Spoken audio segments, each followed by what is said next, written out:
good man. Yeah, talk to me. Talk to me. You still broke. You still broke.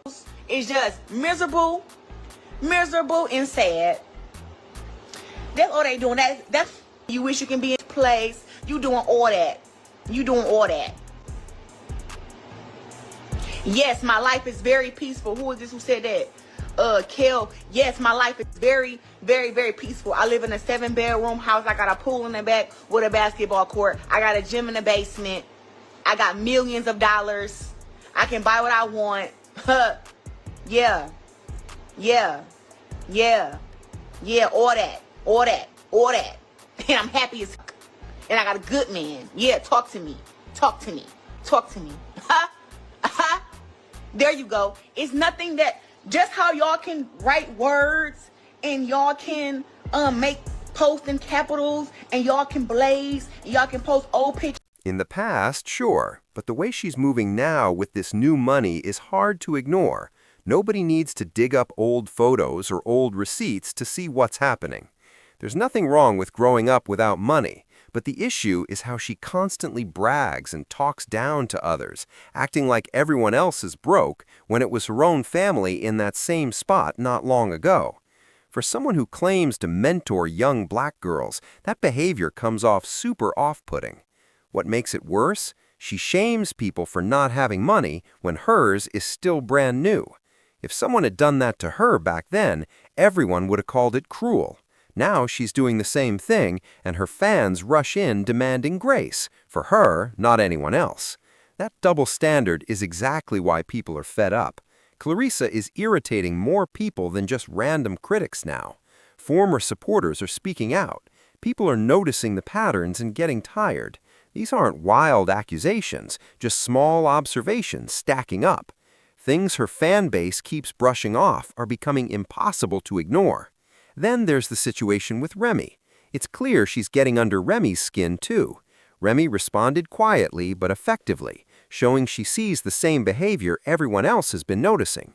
In the clip, Remy's out with Guju and the rest of the girls, and the energy feels natural. She looks like she's just with her friends, not forcing an image, not playing a role.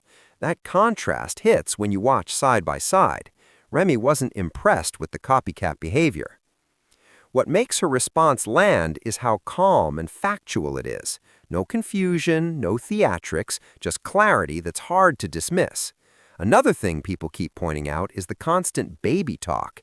It doesn't come across as warm or maternal. It feels rehearsed, almost performative, like it's meant to make a statement rather than be a personal moment.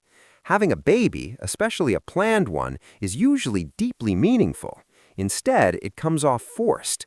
As others have said, it almost feels competitive.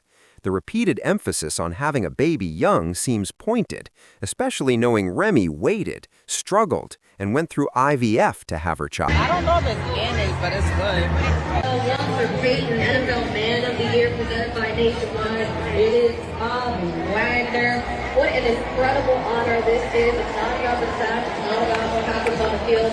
It's about Walter's legacy and fulfilling that legacy. Can't copy that. That's Walter's awesome. legacy What happened? and fulfilling that legacy. Can't copy that. That's awesome. Walter's What legacy happened? and fulfilling that legacy. Can't copy that. That journey was personal and sensitive, and the comments coming from Claressa, they don't feel accidental. They feel like subtle digs, exactly what people have been pointing out. A lot of what she says comes off as indirect shots at Remy. She keeps bringing up women being older, hinting at surgery, when the only procedure Remy has ever openly discussed was a breast reduction. So it's confusing why Claressa and her crew of followers keep pushing this narrative that Remy altered her body. And even if she did, so what? Remy looks good regardless. At 30, her body is simply in better shape than Claressa's. That's just reality. But that's not even the point. The comparisons only exist because Claressa keeps forcing them. She's always trying to line herself up next to Remy in ways she thinks are subtle, but they never land that way. Anyone a little older can see right through it. The tactics are obvious, the insecurity shows. And honestly, a lot of this negative attention wouldn't even be happening if Claressa moved more like Remy. Remy stays low-key. She's doing her thing but doesn't broadcast it for validation. What she does show off is her work, her business moves, her wins. Claressa has accomplishments she could highlight, but instead she stays stuck comparing herself to Remy, recreating outfits Remy wore years ago, making sure everyone knows Pop is upstairs, repeating that he loves her, repeating that she's going to have a baby. That obsession overshadows everything else. People aren't even talking about the fight anymore. The conversation keeps circling back to Pop's location in the house, the copying, and how visibly bothered she seems. That's not accidental. Another thing people overlook is how this relationship started publicly. This man didn't want to be front-facing with her. That's clear. The only reason the public even knows about them is because Remy exposed it. She pulled the curtain back and forced the situation into the open. Competition with Remy. I mean, if he's your man, you shouldn't be in competition. But I mean, he's your man, but he's her husband. They haven't got a divorce for a reason.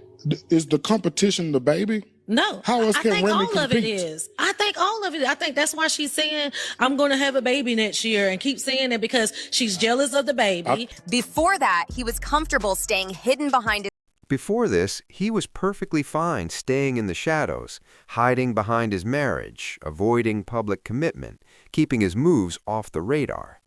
Once that cover disappeared, everything flipped.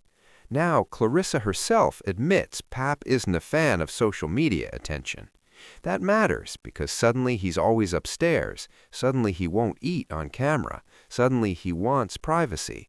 That's fine by itself, but she's setting the stage for how this could unfold. This isn't me wishing anything bad on them, it's just pattern recognition. When things unravel, he already has the smoothest exit.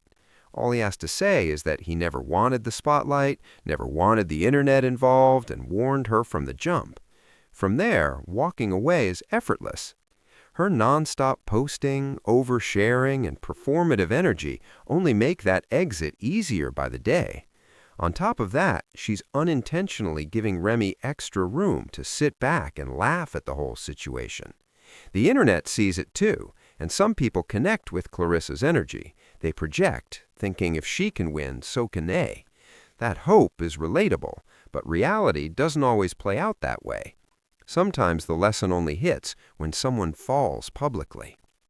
Then there's the game moment.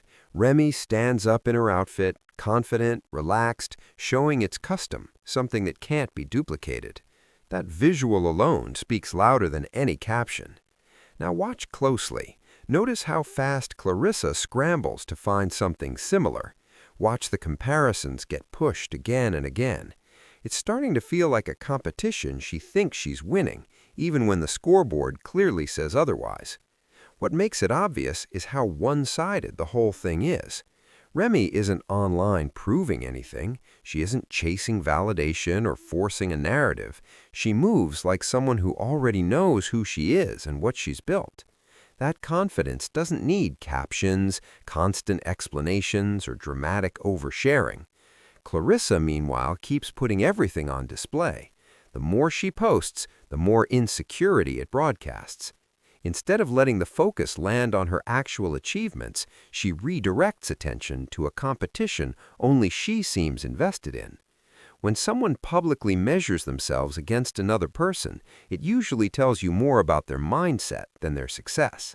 The maturity gap keeps showing itself too. We already have it planned out. I'm gonna have a baby next year, and then after I go through my stuff, then I'll come back and fight some more, and then probably have another one, and then do the same thing again. Like, I don't want to wait till I'm 40, 43, whatever, after my career to have my kids. Right. I want to be able to run at the park with my kids and stuff like that. I don't want to be too old. So I think that keeping my body in shape, I don't drink, I don't smoke. I think that'll also help me too while I'm going through. Remy's approach feels intentional, grounded, and strategic. She knows timing, restraint, and presentation. She lets credibility grow naturally. Claressa, on the other hand, feels rushed, like she's trying to fast-track validation instead of earning it. That's why the copying sticks out so clearly. It's not inspiration, it's replication.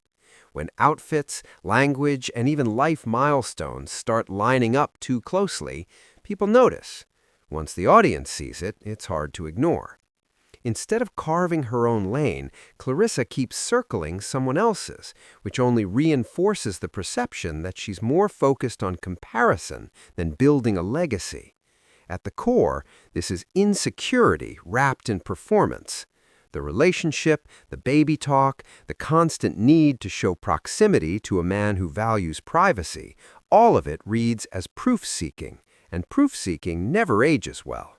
Real stability doesn't need constant announcements. It shows up quietly, consistently, without pressure. That's why so many people say this situation has an expiration date, not because anyone wants it to fail, but because it's being held together by attention rather than substance. When the attention fades or becomes inconvenient, there's nothing solid left to support it. NFL Man of the Year presented by Nationwide. It is Bobby Wagner. What an incredible honor this is. It's not about the stats. It's not about what happens on the field. It's about Walter's legacy and fulfilling that legacy. Can't copy that. That's awesome. Exactly. Remy's quiet consistency is doing all the work, while Claressa's overexposure amplifies the misalignment. The public sees it, even subconsciously. When someone broadcasts every move, constantly compares themselves, and overshares personal milestones, it signals insecurity rather than confidence. Meanwhile, staying measured, letting actions speak, and protecting privacy projects maturity and control. This isn't about one being better than the other, it's about alignment. Alignment between image and reality, between values and behavior.